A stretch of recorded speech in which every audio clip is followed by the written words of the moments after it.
Por muito tempo, não entendi por que aquele cheiro me fazia cerrar os dentes. Suor, uma camisa úmida e um pouco de tabaco.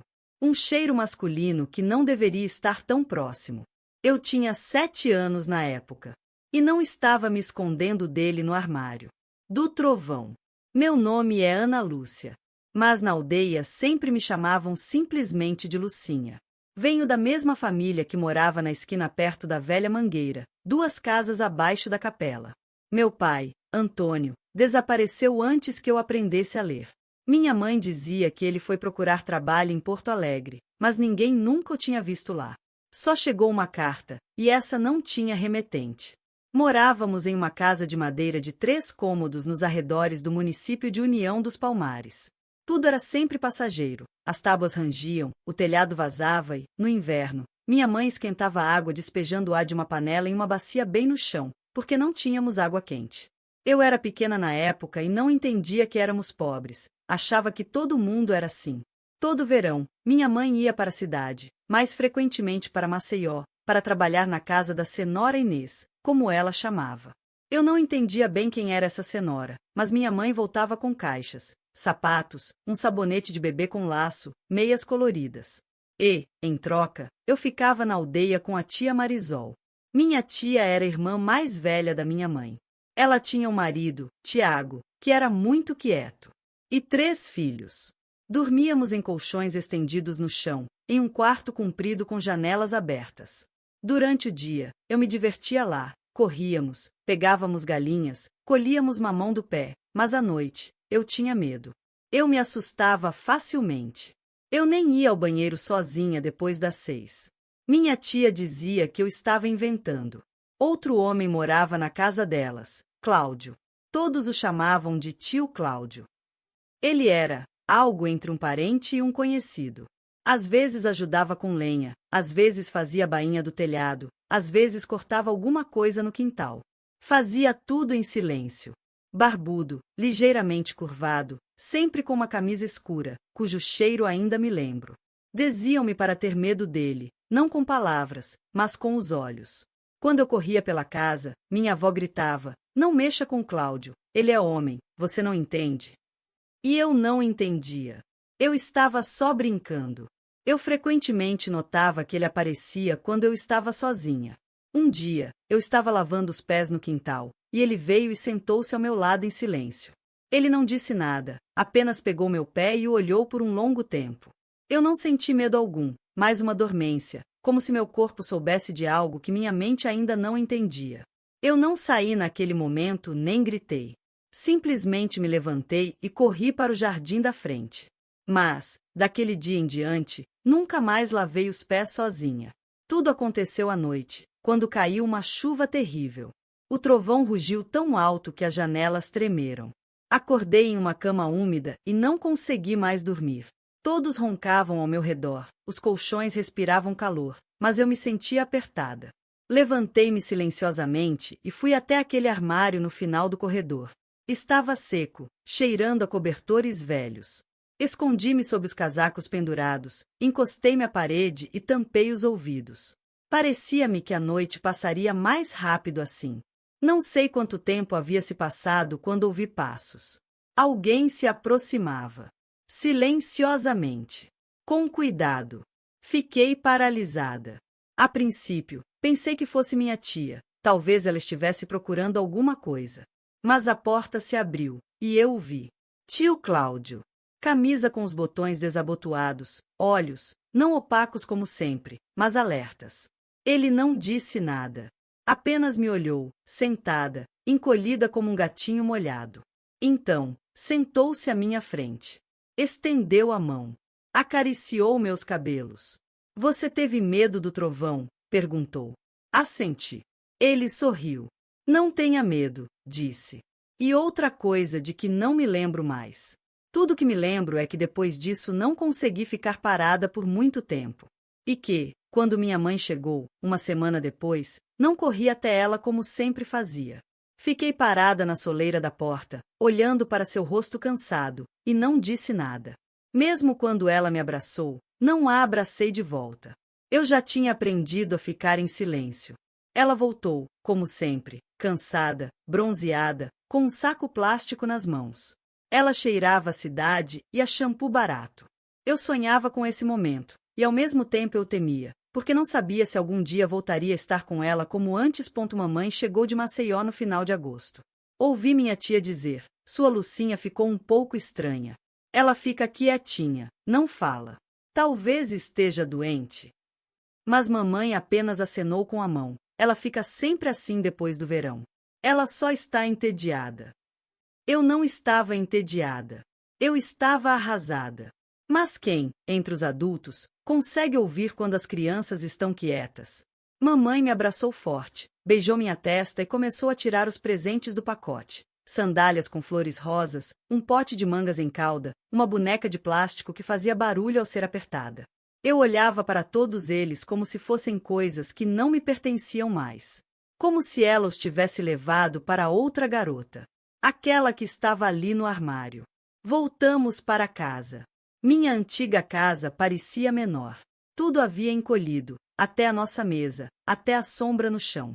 Sentei-me na cozinha, girando a colher na sopa, e fiquei em silêncio. Mamãe disse algo sobre os vizinhos, sobre a senhora Inês, sobre o preço do arroz. Sua voz era como um rádio, ao fundo, sem sentido. Na primeira noite, ela perguntou: "Você não sentiu minha falta?" Eu não respondi. Ela achou que eu tinha adormecido. Eu não dormia há muitas noites. Comecei a evitar tudo. Brincar com as crianças. Sair. Até espelhos. Eu não gostava da minha aparência. Parecia que meu corpo não era mais meu. Ele tinha me traído.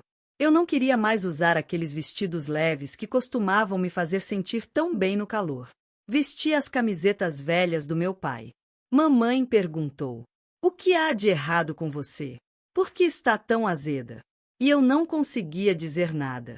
Não havia palavras. E não porque eu não soubesse como. E porque eu não confiava mais em ninguém. Em ninguém. Examinei meus joelhos, onde o tio Cláudio uma vez me tocou. Olhei para ver se ainda havia alguma marca. Não. A pele era a mesma. Mas em algum lugar lá no fundo, algo havia se rasgado. Suas mãos, seus olhos, ainda estavam lá dentro. Um dia, contei à minha mãe que não queria ir para a casa da tia Marisol no próximo verão. Ela primeiro sorriu. "Você sempre diz isso." E depois sai correndo abraçada a ela. "Não quero mais ir para lá." Ali. Cláudio está me olhando. Minha mãe ficou em silêncio. "O que significa olhar?" perguntou ela, não tanto ansiosa quanto irritada. "Só olhando. Ele é um homem adulto. Talvez esteja sozinho. Não invente, Luzinha. Você não tem vergonha?" Vergonhoso. Essa palavra ficou na minha cabeça como uma frase. Não ele, eu. Não era o que ele fazia que era vergonhoso, era o que eu notava. Vergonhoso falar, vergonhoso olhar nos olhos dele, vergonhoso ser. Fiquei em silêncio novamente. Naquela noite, acordei no meio da noite tremendo. Não de frio, mas de algo rastejando dentro de mim, como um verme no estômago. Era como se meu corpo soubesse que eu não estava mais protegida. As aulas começaram em setembro.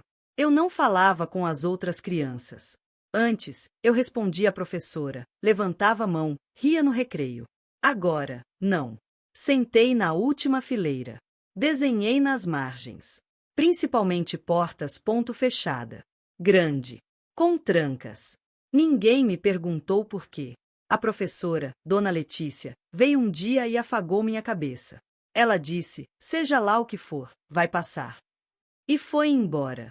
Ela não sabia. Não passaria. Porque eu não era mais aquela que estava no armário. Eu não era criança.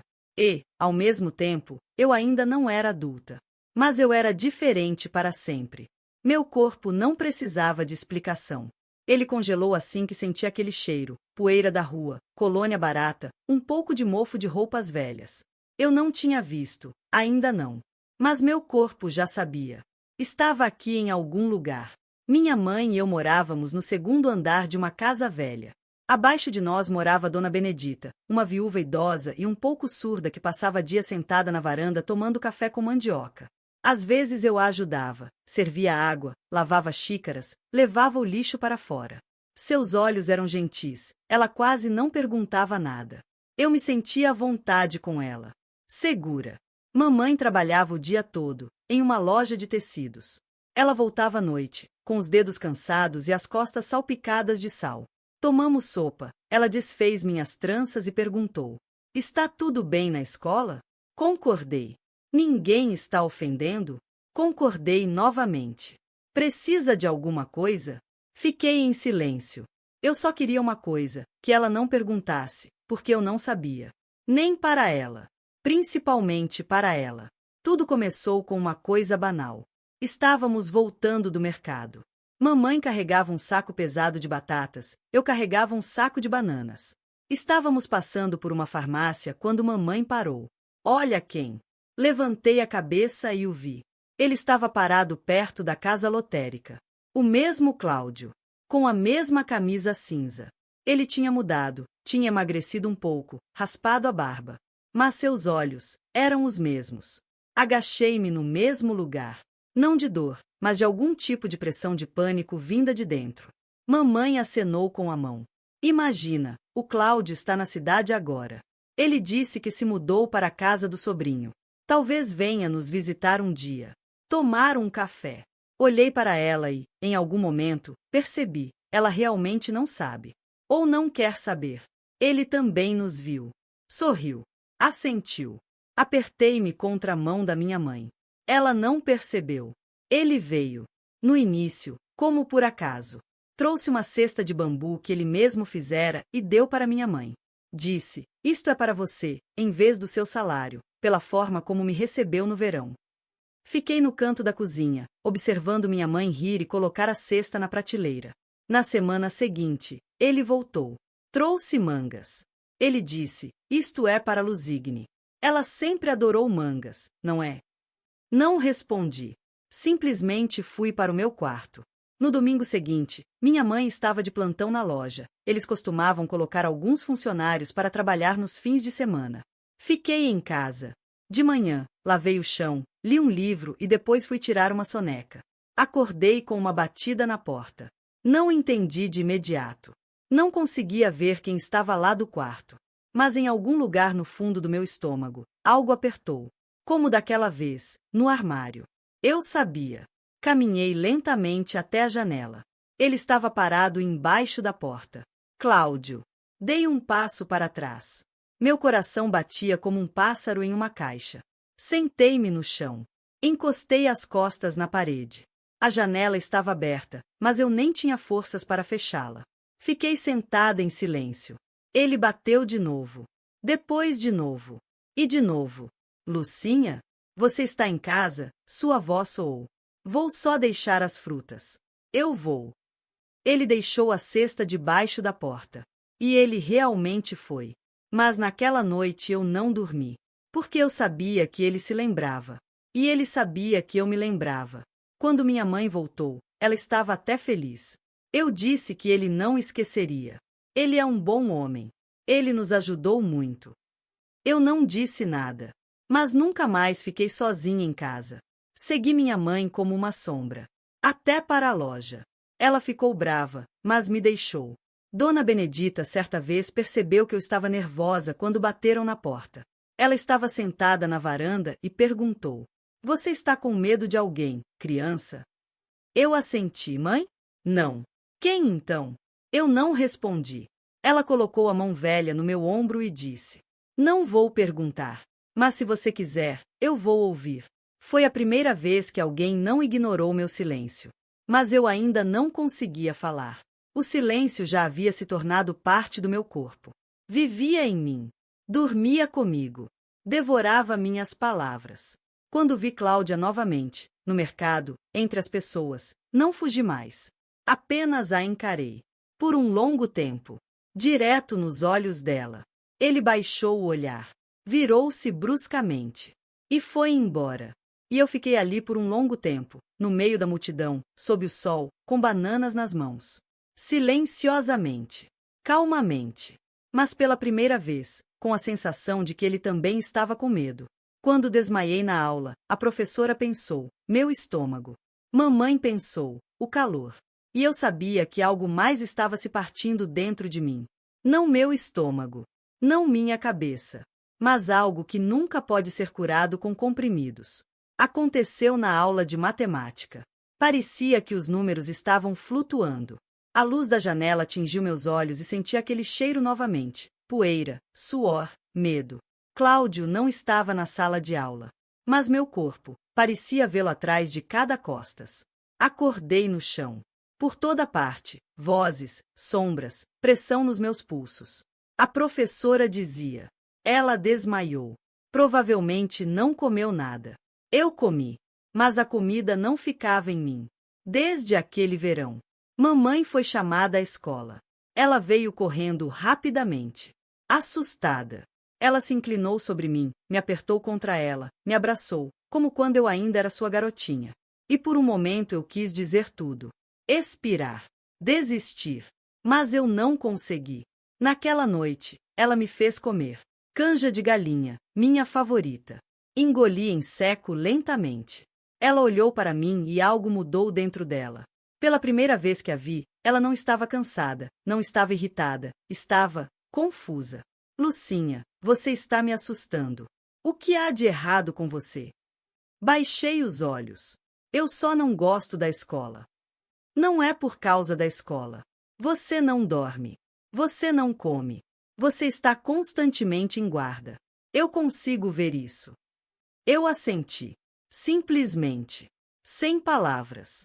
E novamente, silêncio.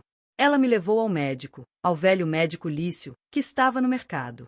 Ele me ouviu, mediu minha pressão, olhou-me nos olhos, apertou minha barriga. A criança tem esgotamento nervoso, disse ele. Estresse. Talvez sejam os anos de transição, talvez sejam as experiências. Mamãe riu nervosamente. Que tipo de esgotamento?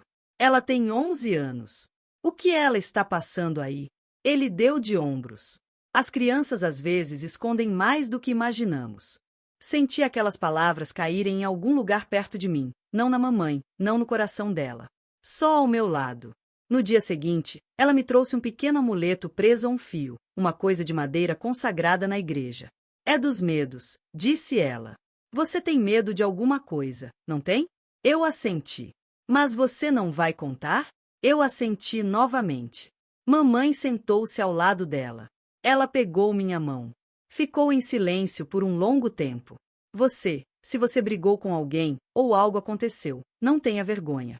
Me conte. Eu queria muito. Mas o que ela faria? Ela diria que estou mentindo? O que estou inventando de novo? Ou ela simplesmente diria, vai passar? Eu não acreditava mais nela, porque no momento mais crucial, ela não viu. Quando Cláudio reapareceu, não me surpreendi. Ele veio quando minha mãe não estava. Eu estava sentada na varanda da casa de Dona Benedita. Ela estava recostada numa cadeira de balanço. Eu lia um livro que trouxera da biblioteca. Ele subiu as escadas, segurando uma cesta.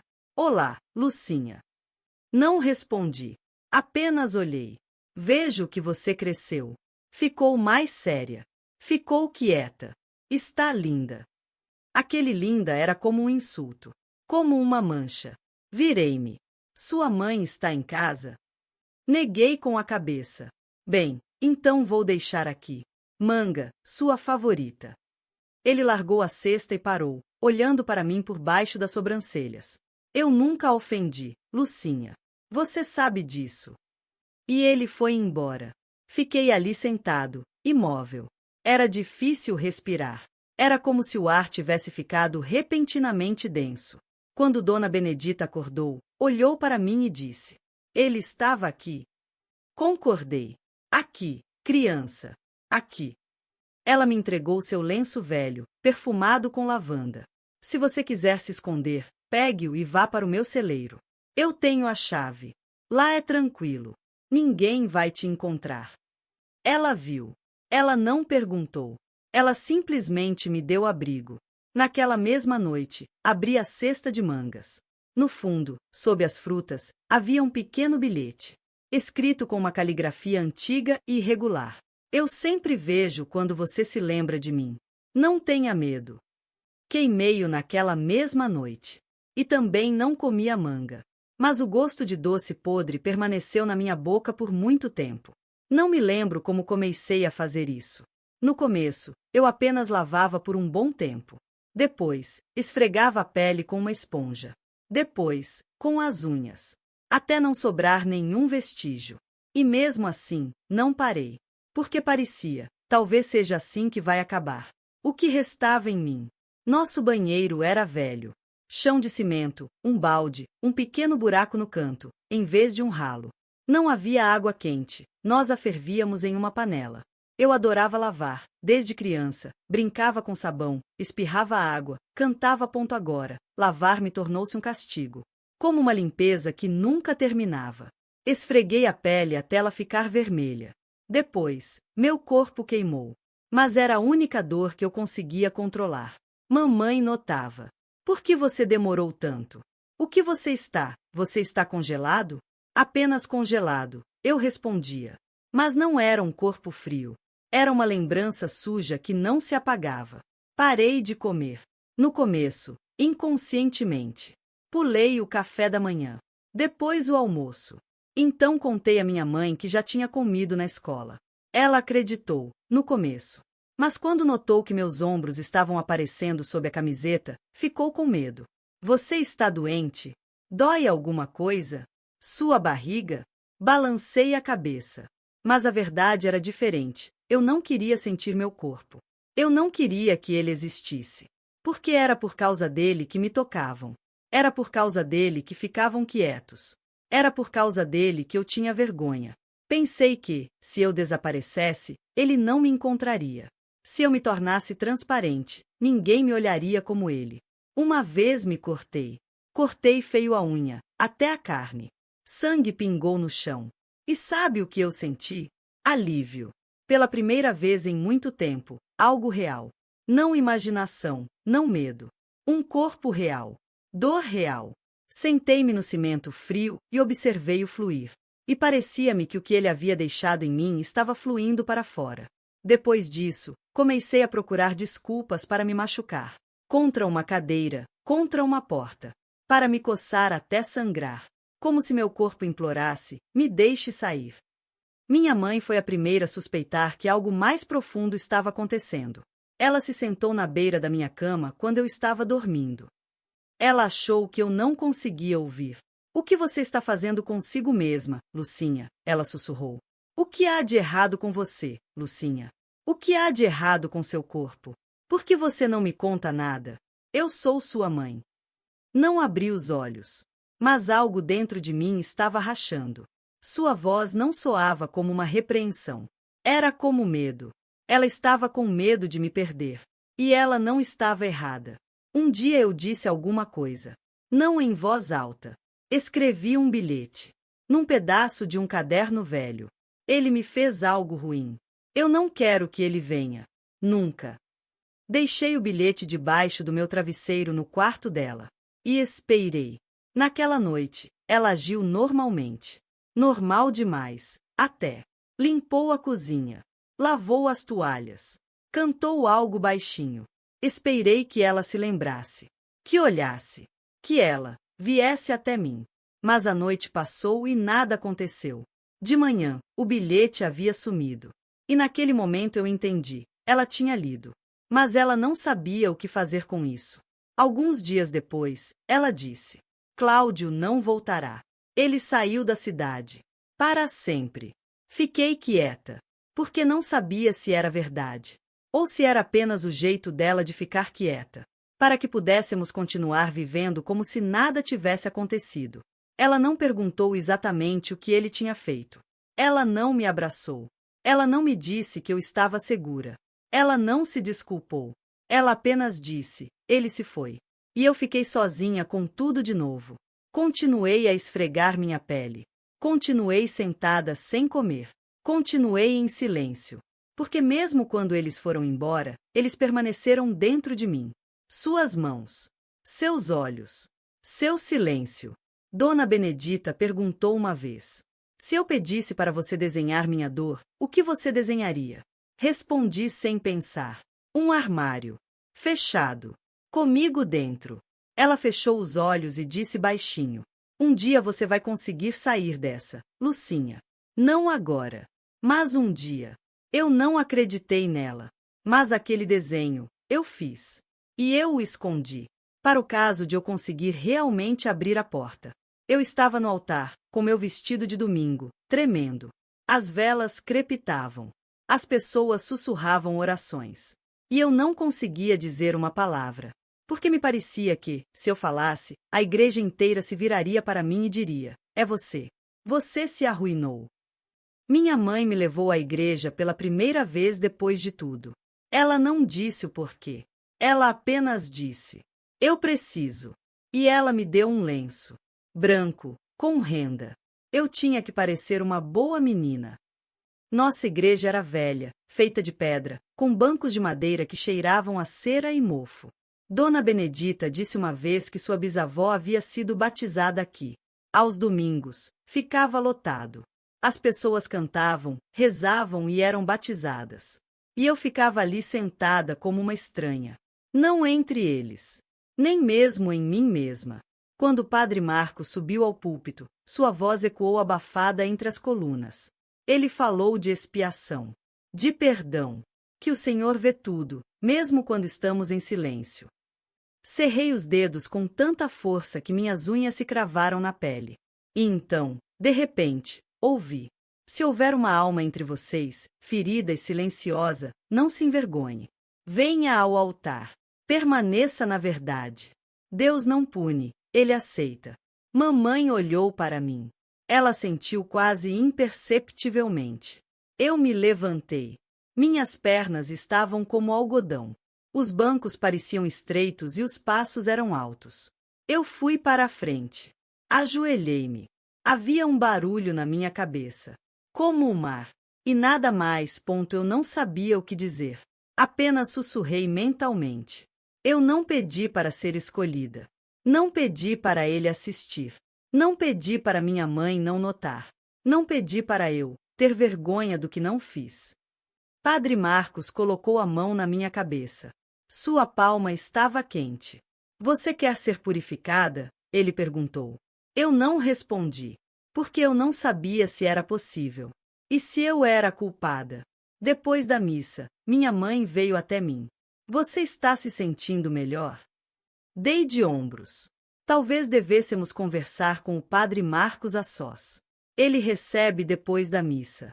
Você pode me dizer o que sente. Mas eu já sabia, eu não contaria a ele. Porque ele também não podia. Ninguém podia. Porque se eu contasse, teria que passar por tudo de novo. Eles teriam que admitir que aconteceu. E todo mundo quer que isso não aconteça. Mamãe começou a ir à igreja comigo todos os domingos. Ela achava que isso me curaria.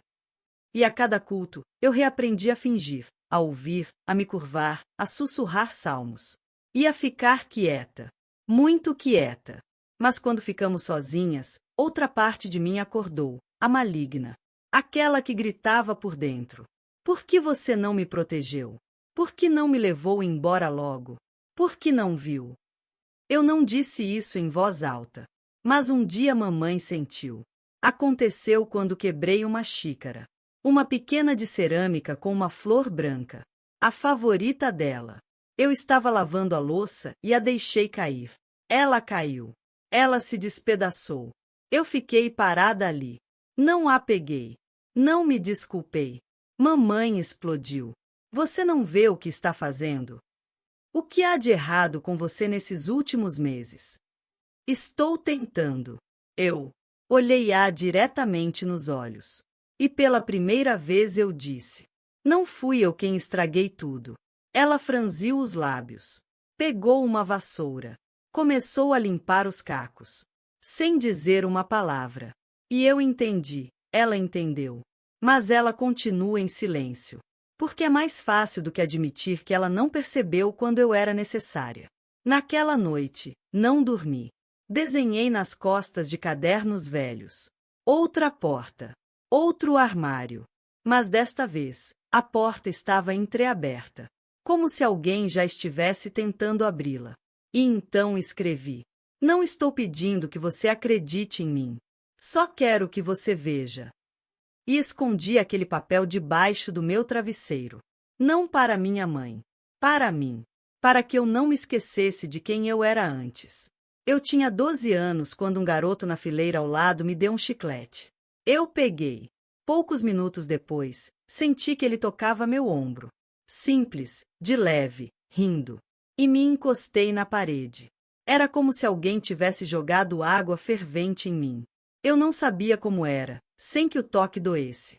O nome dele era Daniel. Ele sentava atrás de mim na aula. Estava sempre desenhando algo no caderno: cavalos, carros, árvores. Seu lápis rangia quase sem parar. Às vezes, eu espiava por cima do ombro. Um dia, ele percebeu e disse: Você também quer um? Eu desenho um para você. Assenti silenciosamente. Ele pegou outra folha de papel e desenhou um pássaro. Um simples, infantil. E assinou: Para a menina calada. Para a menina quieta. Peguei o desenho e o escondi no meu livro. Pela primeira vez em muito tempo, alguém fez algo, sem esperar nada. Simples assim. Sentamos lado a lado durante os intervalos por vários dias. Ele me contou sobre uma brincadeira, sobre um cachorro que comeu sua sandália, sobre um tio que trabalha na estação de trem. E eu escutei. Em silêncio. Mas eu escutei. E então, um dia, ele estendeu um chiclete. Eu peguei. Sorri. E naquele momento, ele colocou a mão no meu ombro. Fácil. Como se nada. Mas meu corpo reagiu como um raio. Encolhi-me, pressionei-me contra a parede, virei-me bruscamente. Meu coração batia forte. Minhas palmas suavam. Eu não disse nada. Simplesmente me levantei e fui embora. Não porque ele fosse mau, mas porque eu não sabia como ser próxima. Porque a proximidade machuca. Em casa, esfreguei meus ombros novamente. Como se aquele toque tivesse deixado uma marca. Como se ele tivesse me sujado. Mesmo sabendo que era apenas um menino. Apenas uma brincadeira. É que eu simplesmente não confiava mais em nenhuma abordagem. Mamãe perguntou algo à noite, mas eu não respondi. E então ela perguntou baixinho: Alguém te ofendeu na escola? Neguei com a cabeça. Ninguém. Mas o que doía era por dentro, não por fora. Comecei a evitar até encontros casuais. Se alguém andasse em minha direção, eu atravessava a rua. Se alguém risse atrás de mim, eu paralisava. Se garotos se empurrassem e me tocassem sem querer, eu fugia. E então lavei as mãos. E com o tempo, percebi: não quero que ninguém se apaixone por mim. Porque eu não sabia como me comportar naquela época. Porque eu não acreditava que poderia estar com você sem me usar. Na aula de literatura, a professora leu um poema. Ela tinha medo do amor, porque era assim que chamavam aquilo que quebrava os ossos do seu silêncio. Não me lembro quem era o autor, mas me lembro de como fiquei abalada. Como se fosse por mim. Dona Benedita também disse uma vez: há meninas que se tornam mulheres muito cedo. Seus corações crescem com cicatrizes. Eu não sabia o que era amar, mas eu já sabia o que era ter medo do amor. Daniel não falava mais comigo. Só me olhava às vezes. De longe. Percebi que ele não estava bravo. Não estava ofendido. Ele simplesmente não entendia. E eu não conseguia explicar. E um dia tentei apagar aquele desenho. Um pássaro com uma assinatura. Comecei pelo final, com uma borracha. Mas a folha rasgou. E eu a deixei assim. Incompleto. Danificado. Como se eu fosse o mesmo ponto. Mamãe disse uma vez: quando você crescer, vai ter um namorado. Você vai ver, tudo vai dar certo. Eu queria responder: não terei ninguém. Mas eu apenas sorri. Porque naquela época eu já tinha aprendido: é melhor ficar em silêncio do que explicar algo que não querem saber. Ninguém me empurrou. Ninguém gritou. Ninguém me tocou. E eu me encolhi como uma bola bem no meio do mercado. Como um cachorro que foi espancado. Pessoas passavam. Algumas paravam. Mamãe tentou dizer alguma coisa. Mas eu não ouvi. Só uma coisa batia no meu coração, de novo. Ele está aqui em algum lugar. Ele está por perto. Fomos ao mercado na manhã de sábado. O mesmo lugar onde, alguns meses atrás, vi Cláudia pela primeira vez. Agora ele não estava mais lá, era o que eu repetia mentalmente para mim mesma. Mas meu corpo não acreditava nas palavras. Mamãe puxou uma carroça de frutas atrás dela, e eu caminhei um pouco atrás. Havia muita gente. Barganha, gritos, cheiro de peixe, calor. Tudo se fundiu em um zumbido. Comecei a respirar mais rápido. Parecia que havia pouco ar por perto.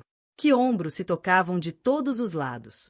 Então senti aquele cheiro, como se alguém estivesse por perto, com a mesma colônia. A que ele estava usando. Me contorci. Parei. Mamãe continuou andando. E eu fiquei, no meio da multidão. Alguém me empurrou de leve, como se estivesse em uma multidão. E naquele momento, tudo explodiu. Senti como se tivesse sido arremessada de dentro para fora. Meu coração batia tão forte que eu conseguia ouvi-lo nos ouvidos. A imagem ficou borrada. Minhas pernas cederam. Caí. De joelhos. Cobri a cabeça com as mãos. Eu tremia. As pessoas não perceberam imediatamente. Apenas uma mulher se inclinou. Ela está bem? Ela está com alguém? Mamãe se virou. Ela me viu. Ela correu. Luzinha. Dona. O que aconteceu? Eu não conseguia responder. Eu respirava com dificuldade. Era como se algo enorme estivesse pressionando meu peito. Meus olhos ardiam, minhas palmas estavam molhadas, meus joelhos doíam por causa dos azulejos. Mamãe me agarrou, me levantou o melhor que pôde. Ela me abraçou. Está tudo bem. Você está segura. É só o calor. É só o calor. Ela repetia isso como um mantra. Mesmo vendo, não era o calor. Caminhamos para casa rapidamente. Ela ficou em silêncio o caminho todo. Apenas segurou minha mão, apertando meus dedos até eles ficarem brancos. Em casa, ela tirou meus sapatos, me deu água. Me colocou na cama. O que foi isso, Luzinha? Fiquei em silêncio. Minha voz não saía. Você está me assustando. Isso não é mais normal. Você não pode fazer isso. Você não pode fazer isso. Não era sobre mim. E sobre ela. Ela não pode deixar seu filho ser anormal. Ela não pode deixar ninguém descobrir. Eu vi duas vozes brigando dentro dela, uma que adivinha, a outra que lhe diz para não saber. E a segunda venceu. Naquela noite, fiquei deitada na cama, olhando para o teto. Meu corpo latejava. Era como se cada célula do meu corpo estivesse se lembrando daquele canto do armário. Daquela voz. Daqueles dedos. Eu me levantei. Peguei um caderno. Escrevi. Se eu ficar em silêncio, não é porque não quero falar. É porque não acredito que eles vão ouvir. E dobrei a carta. Coloquei-a em uma velha caixa de sapatos onde guardava todos os meus desenhos. Pássaros, portas, rachaduras. Tudo o que não podia ser colocado em palavras. Na manhã seguinte, minha mãe disse: Vamos ao médico. Não para o antigo, para o novo, na cidade. Ele é especialista em nervosismo. Não respondi, mas algo tremeu dentro de mim. Esperança? Medo? Eu não sabia. Eu só sabia de uma coisa: o silêncio não cabia mais dentro de mim. E pela primeira vez, fui para a cozinha sozinha. Fiz chá. Servi água com dedos trêmulos. Mas sozinha. Porque eu queria, pelo menos alguma coisa, voltar a ser eu mesma. Quando saímos de casa, calcei sandálias que não usava há um ano. Mamãe ficou surpresa. Você ainda não as jogou fora? Eu disse. Eu tenho o direito de ser bonita. E não por causa dele. Mamãe não respondeu. Mas ela sustentou o olhar.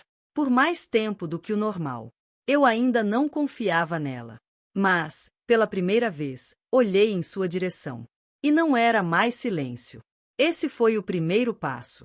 Sentei-me em frente a ele, em silêncio, girando a barra da sua camisa com os dedos. Ele não pressionou. Não perguntou. Só ocasionalmente assentiu e escreveu algo num caderno. Eu tinha medo até de respirar. E então peguei aquele desenho. Um pássaro sem asas. Um armário fechado. E uma pequena figura dentro. E simplesmente entreguei a ele. sem olhos, sem voz. Mas estava tudo lá. O médico não era o que eu imaginava. Não de jaleco branco. Não com o rosto frio. Dom Marcelo usava uma camisa simples, barba grisalha e mãos grandes, mas calmas. Ele não perguntou o que havia de errado. Apenas disse olá, sorriu e apontou para uma cadeira. Mamãe ficou atrás da porta. Pela primeira vez, senti que ninguém estava me ouvindo. Fiquei sentada, imóvel. Ele estava escrevendo algo. Esperando. Sem pressionar, você não precisa falar, disse ele. Pode simplesmente ficar aqui. Fiquei em silêncio. Foi assim no primeiro encontro. E no segundo. Não disse uma palavra. Só ocasionalmente olhava para o relógio, contava minhas respirações. Mas algo em mim estava mudando. Como se meu corpo finalmente não precisasse lutar pelo silêncio. É permitido aqui. No terceiro encontro, ele me entregou uma folha de papel. Um lápis. Não necessariamente. Mas se quiser, desenhe alguma coisa. Pelo menos o tempo na minha alma. Peguei. E em vez do sol, das nuvens e das árvores, desenhei o que eu guardava dentro de mim havia um ano. Um armário com a porta rachada. Um pássaro deitado no chão, sem asa. E uma pequena figura no canto, encolhida, enrolada como uma bola. Sem olhos. Sem boca. Eu estava com medo. Mas entreguei a ele. Ele olhou para ele por um longo tempo. Então, muito lentamente, abaixou o lençol e disse: Isso é muito profundo. E muito corajoso. Parecia que me queimava. Corajoso? Se for conveniente para você, acrescentou, pode trazer outra coisa. Escreva. Desenhe. Qualquer coisa que o ajude a dizer, sem voz. Comecei a escrever. Não muito. 1 ou 2 linhas. Num caderno que eu guardava debaixo da cama. No começo, coisas simples. Não durmo porque ele vem nos meus sonhos. Não gosto do meu corpo, porque ele não me protegeu. Tenho medo que minha mãe saiba, mas ela finge não saber. Depois, sobre aquela noite. Sem detalhes, mas com sentimentos. Eu estava no armário. Estava escuro. Então a porta se abriu. Eu não conseguia respirar. Eu não estava lá. E ele estava. Levei essas anotações ao médico. Fiquei envergonhado. Mas eu os dei a ele. E ele não pedia muito. Só às vezes dizia: Você é muito corajosa. E pela primeira vez comecei a pensar: talvez eu não esteja quebrada. Talvez eu seja uma sobrevivente. Em uma de nossas reuniões, eu disse a primeira frase em voz alta. Eu não gritei. Ele assentiu. Isso é normal. Mas eu deveria ter. Eu deveria ter gritado, certo? Ele pensou sobre isso. Então disse. Seu corpo fez a única coisa que podia. Congelou. Isso não é fraqueza. Isso é proteção. Eu chorei. Porque ninguém nunca tinha falado comigo daquele jeito antes, sem a menor sombra de julgamento. Mamãe esperava todas as vezes em um banco no corredor. Depois das reuniões, ela perguntava: Ele está te ouvindo? Eu assenti. Ele está dizendo alguma coisa? Ele diz que eu não sou culpada. Mamãe baixou os olhos. E pela primeira vez, ela também chorou. Naquela noite, ela me trouxe um cartão. Ela simplesmente o deixou em cima da cama. Estava escrito à mão. Eu vi. Mas não na hora. Desculpe o atraso. E desta vez, eu não senti raiva. Só cansaço. Mas não mais solidão. Eu ainda não tinha dito tudo. Mas eu conseguia respirar. E quando me sentei à mesa novamente, desenhei o mesmo armário. Mas agora, com a porta aberta, eu me vi no espelho, e pela primeira vez não desviei o olhar. Ainda havia uma sombra nos meus olhos, mas não desgosto. Apenas silêncio. E naquele silêncio algo novo surgiu, desejo. Não de gostar, mas de ser. E eu sussurrei: Mãe, preciso de um vestido novo. Vários meses se passaram desde que comecei a ver Dom Marcelo. Eu ainda tinha medo de falar, mas já havia aprendido a permanecer em silêncio e não me afogar nele. Aprendi a segurar minha mão quando ninguém estava me segurando. E o mais importante, comecei a acreditar: você pode estar comigo e não me quebrar. Certa manhã, quando minha mãe se arrumava para o trabalho, me olhei no espelho. Meu cabelo estava desgrenhado. Meu rosto estava cansado. A camisa era do meu pai, uma das que eu usava quando queria me esconder. E de repente pensei, não quero mais me esconder. Mãe, eu disse, posso ter um vestido novo? Ela congelou. Ela se virou. Que tipo? Simples. Fácil. Amarelo, talvez. Seus olhos se encheram de lágrimas. Mas ela não chorou. Apenas assentiu. Fomos ao mercado juntas. Pela primeira vez, sem pânico. Pela primeira vez, não segurei a mão dela. Escolhemos por um longo tempo. Experimentei algumas. E quando coloquei aquele amarelo, simples, com tiras finas, olhei no espelho. E não a vi, aquela que estava sentada no armário. Eu me vi. Aquela que eu poderia amar. Mamãe silenciosamente comprou outro par de brincos. Pequenos, dourados. Ela não disse por quê. Ela apenas os colocava no meu travesseiro à noite. Eu os segurei nas mãos por um longo tempo. Então os coloquei. Não para ninguém. Para mim. Naquela noite, jantamos em silêncio até o noticiário começar. A TV ficava perto da janela, e eu nem sempre assistia. Mas desta vez, quando olhei, congelei. Na tela, havia uma foto.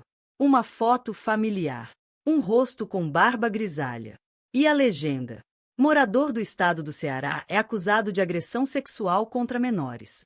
Um carpinteiro local, conhecido no bairro como Tio Cláudio. Não ouvi o que disseram em seguida. Apenas aquele nome. Aquele rosto. Fiquei abalada novamente.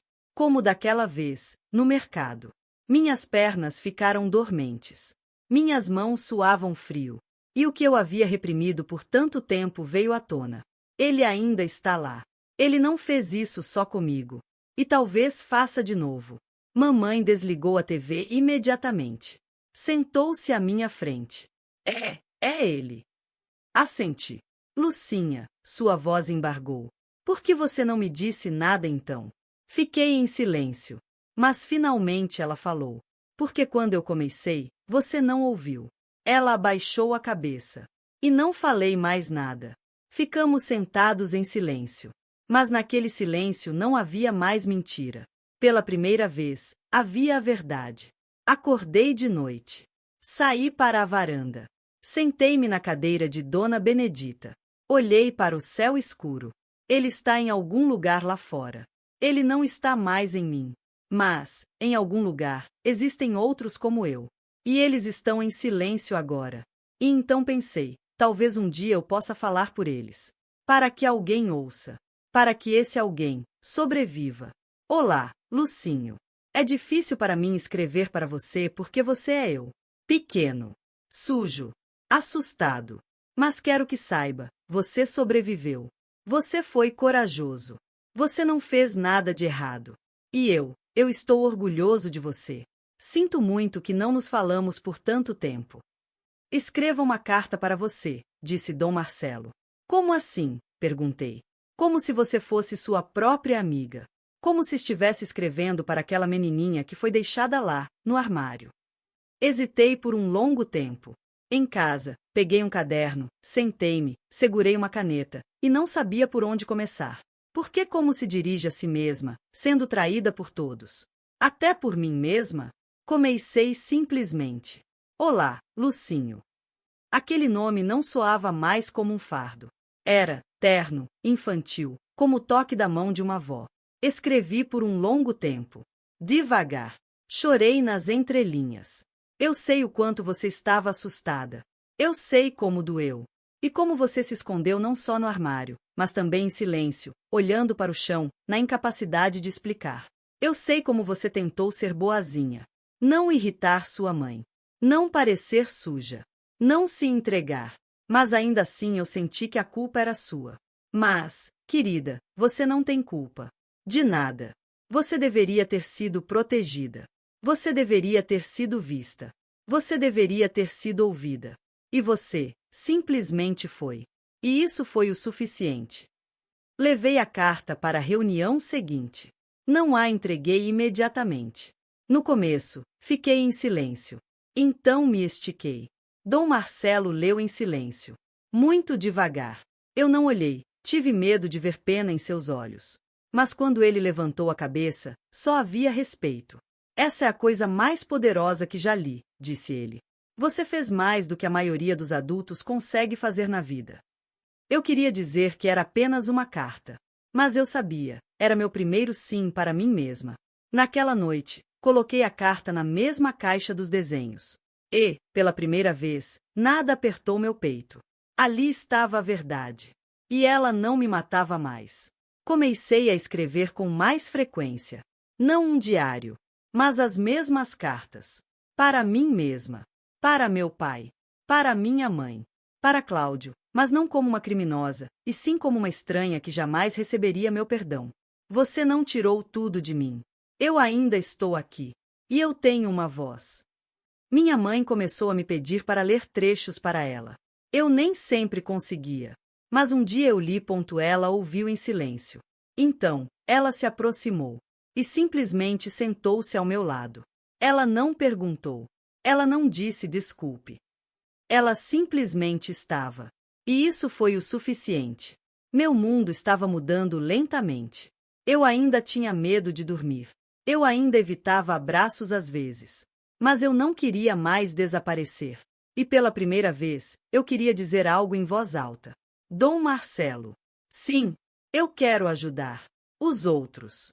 Aqueles que ainda estão no armário. Ele sorriu. Você já começou. Deixei a carta entre os livros didáticos na prateleira da biblioteca. Sem nome. Sem assinatura. Apenas uma folha de papel dobrada ao meio. Eu não sabia se alguém a leria.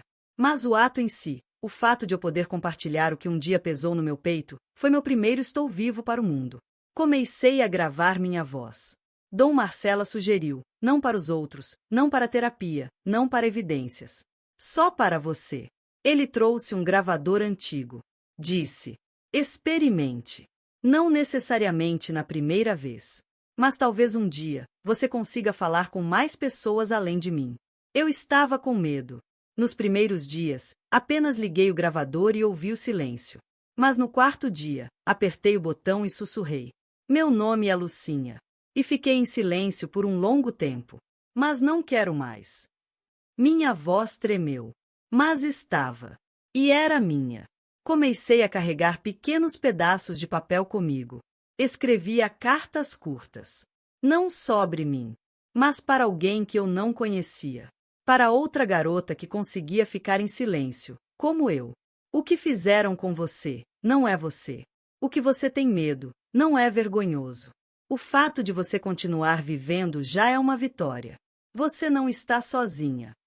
Coloquei-as nos bolsos dos meus livros didáticos na biblioteca, entre as páginas da revista da escola, na caixa de achados e perdidos. Eu não sabia se alguém estava lendo, mas cada carta deixada ali era como um pequeno buraco no armário de onde eu estava saindo. Certa manhã, durante o recreio, eu estava passando pelo muro no pátio. Havia um quadro de avisos, com horários, avisos e folhas com escalas de turnos. E no meio de tudo isso, vi um pedaço de papel. Minha letra. Você não está sozinha. Ao lado, havia outra linha, escrita com uma letra diferente, trêmula, irregular. Eu sei. Obrigada. Era como se alguém tivesse me abraçado por dentro. Meu corpo tremia, mas não de medo, de reconhecimento. Alguém igual. Alguém que estava sobrevivendo. Alguém para quem eu havia me tornado a primeira voz. Na escola, fiquei mais atenta aos meus olhos. Notei uma garota, Carla. Ela estava sentada na recepção, sempre arrumada, nunca ria. Havia silêncio em seus olhos, familiar, opaco, sombrio. Não fui até ela. Não perguntei nada. Só mais uma carta. Coloquei no caderno dela durante o recreio.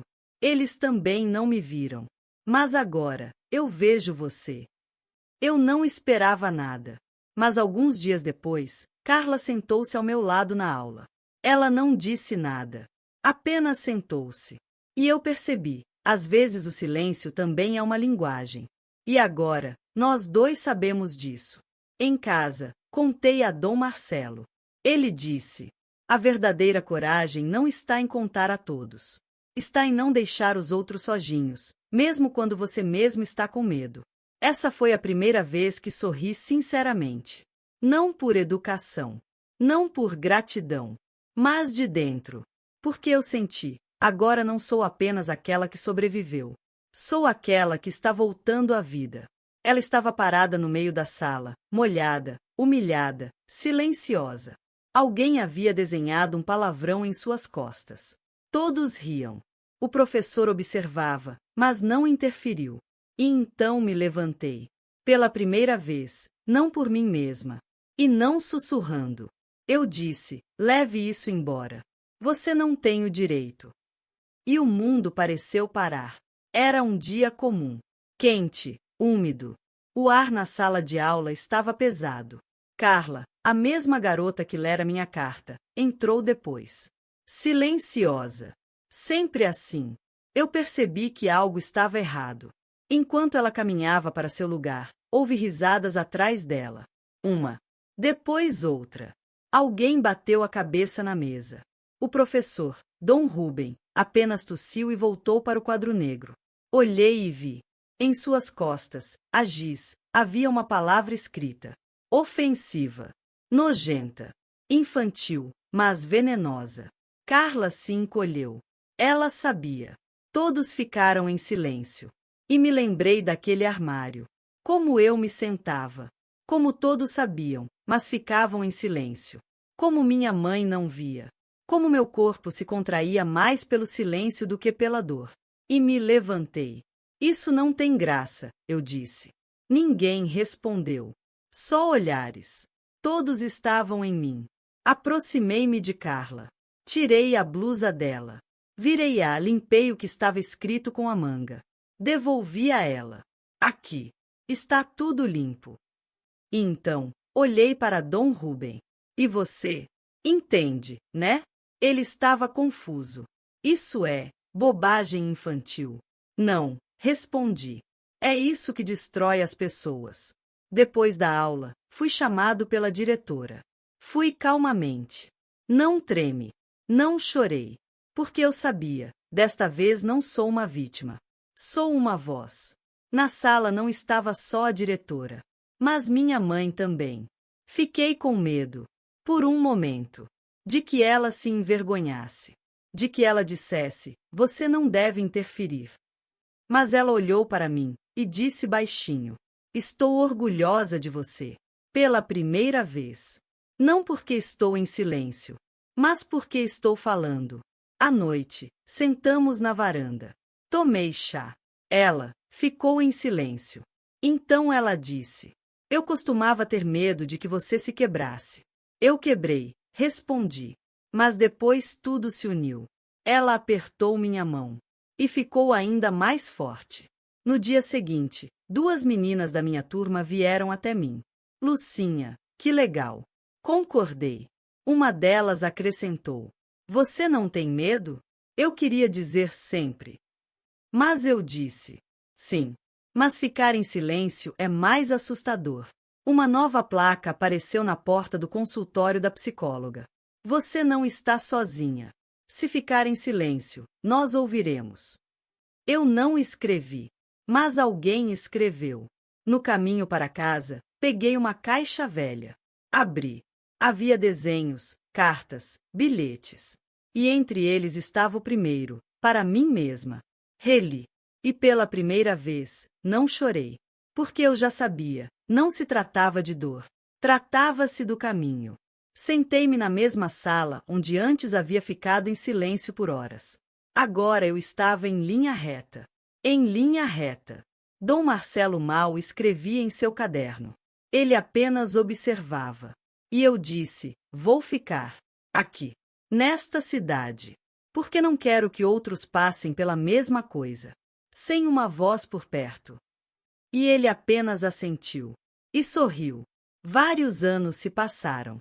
Me formei na escola com calma, sem excelência, sem alarde. Mas passei em tudo. E sobrevivi. No meu álbum de formatura, não sorrio. Mas também não me escondo. Apenas olho em linha reta. Exatamente como Dom Marcelo me ensinou. Entrei em uma faculdade técnica. Não imediatamente. Não pela primeira vez. Minha mãe tinha 2 empregos para pagar o alojamento. E eu não me permiti desistir. Escolhi uma especialização que ninguém imaginava, psicologia pré-escolar, porque eu sabia que o mal não se esconde em porões escuros, mas em cozinhas, em quartos de crianças, em conversas para depois. E eu queria ser aquela que sabe ver, antes que as crianças se calem para sempre. Lembro-me da última sessão com Dom Marcelo em detalhes. Foi tranquila, acolhedora, sem tragédias. Ele disse: "Acho que chegamos ao fim. Não porque não haja mais nada para conversar, mas porque agora você é sua própria voz." Não respondi de imediato. Só então. Quero ficar na cidade, com as crianças. E se eu puder, ser aquela que verá com o tempo. Ele sorriu. Você não está mais na sombra. Você é a luz. E eu acreditei. Mamãe agora trabalha no refeitório da escola. Costumamos ir para casa juntos. Ela não pergunta mais se estou bem. Ela sabe, se doer, eu conto. Às vezes, só com os olhos. Mas eu conto. Ela ainda não fala muito sobre o passado. Mas um dia, quando estávamos saindo do mercado, ela disse: "Vejo que você não é mais a mesma. Mas quando me lembro daquela garotinha, tenho vontade de voltar no tempo e te tirar de lá." Respondi: "Mas eu já me tirei. Graças a você também. Porque você ficou ao meu lado." Ela ficou em silêncio. Mas vi como seus ombros ficaram mais leves. No dormitório, ganhei um caderno, um comum, pautado. E o chamei de cartas para aqueles que ainda estão em silêncio. Todas as noites escrevo algumas linhas nele. Nem sempre profundas. Nem sempre sobre mim. Mas sempre, para alguém. Você pode sobreviver. Não em silêncio, mas em voz alta.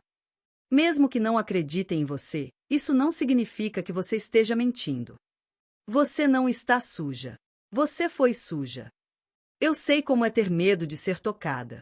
Mas um dia você vai abraçar alguém e não vai se encolher. Quando volto à minha infância, não vejo mais apenas o armário. Vejo a varanda de Dona Benedita. Seu lenço com aroma de lavanda. Vejo aqueles primeiros brincos, como minha mãe os colocou discretamente sobre o travesseiro. Vejo o gravador que tremia com a minha voz. Vejo os olhos de Carla, que não desviam mais o olhar. E eu sei, o que aconteceu comigo não vai embora. Mas não me controla mais, ponto, porque não sou mais uma criança no escuro. Sou uma mulher que não ficou no armário. Se você estivesse sentada aqui agora, ao meu lado, eu não lhe daria conselhos. Não lhe diria que tudo vai passar, porque isso não é verdade. Eu simplesmente seguraria sua mão e diria: "Eu sei." E você sentiria que não está sozinha, que não precisa ser corrigida, e que tudo já está bem com você. Porque você está aqui. Estou velha. Às vezes, acordo no meio da noite com o mesmo cheiro, suor, poeira, camisa. O corpo se lembra melhor do que a cabeça. Mas não corro mais para o armário. Tenho uma cama, um cobertor macio e uma janela através da qual se pode ver o céu. Às vezes, ainda estou em silêncio. Não por medo, mas por paz. Porque às vezes o silêncio também é uma voz. Só que mais calma. Mamãe morreu há muito tempo. Eu a perdoei. Não porque ela fez tudo certo. E porque eu não queria carregar a raiva dentro de mim. Ela, assim como eu, sobreviveu da melhor maneira possível. Dom Marcelo morreu há cerca de 5 anos. Fui ao seu funeral. Fiquei lá atrás. Não chorei. Mas na minha cabeça eu continuava ouvindo. Você fez mais por mim do que qualquer outra pessoa. Você me ouviu quando eu não estava falando. Eu ainda tenho aquele caderno, cartas para aqueles que ainda estão em silêncio. Às vezes eu o releio. E toda vez penso: "Ah, isso é sobre mim." E então, não. Isso não é mais sobre mim. Isso é para outra pessoa. Porque eu já saí do armário. Eu já me aceitei. Eu já me permiti ser, não pura, não correta, não boa, mas viva. Se você está me ouvindo agora, seja você uma garota ainda no escuro ou uma mulher adulta que nunca falou, eu não sei. Mas eu sei que ainda há algo terno em você. Algo que não se quebrou. Mesmo que você tenha sido espancado com palavras. Mesmo que você tenha sido tocado a ponto de seu corpo se contrair. Mesmo que ninguém tenha acreditado. Você ainda está aqui. Você está ouvindo. Então você ainda está lutando. E então você já está vencendo. Eu não me tornei forte. Eu não me tornei feliz. Eu não tenho uma família grande, uma casa rica, títulos ou vitórias. Mas eu tenho a mim mesmo.